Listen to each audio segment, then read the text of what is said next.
What can you tell us about what the conversations so far that have been had? Yeah, thanks.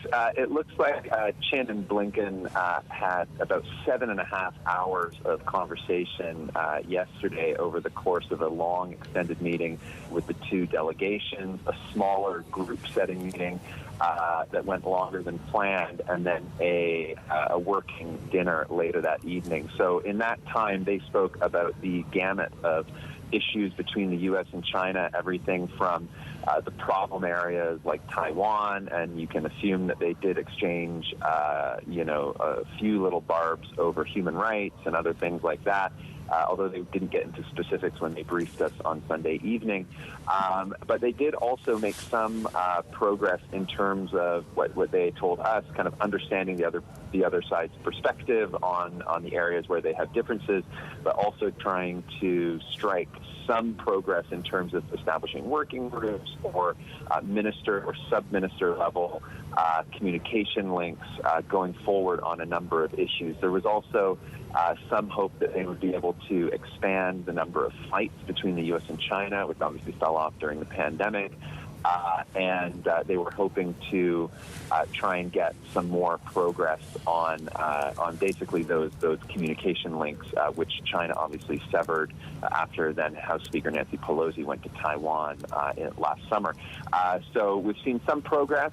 There's no breakthroughs, of course. I don't think we expect any reconciliation or both sides coming to fundamental agreement on anything that they disagree with here. But what we've been told is that they're getting to a slightly better place, and that is really the goal of the trip, was to stabilize ties that had become completely unpredictable and measuring at every new incident, basically. Iain, yeah, it's good to talk, isn't it? And will he be in? Is there any kind of idea that whether we're going to have Blinken meet with President Xi Jinping? And tell me how Taiwan has been addressed during these conversations. Yeah, so I think we do expect Blinken to meet Chinese leader Xi Jinping at some point today. It's not on the schedule, but everyone was expecting that coming in, and the fact that not meeting Xi would be a huge slight to the U.S. side and a pretty sour message about U.S.-China ties. I don't think that's what the Chinese side wants to send here, and I'm not 100% sure that the U.S. Would have agreed to come if that was going to be the outcome, even though that explicitly said to us. He's obviously meeting Wang Yi this morning. Our sense was that those conversations today are meant to follow up on some of the specifics of the sort of broad, long discussions that were had yesterday with Qingdong.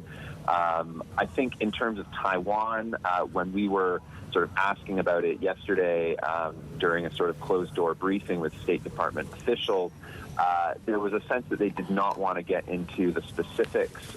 They probably did not want to send any sort of messaging or negative message while they're still meeting with the Chinese side.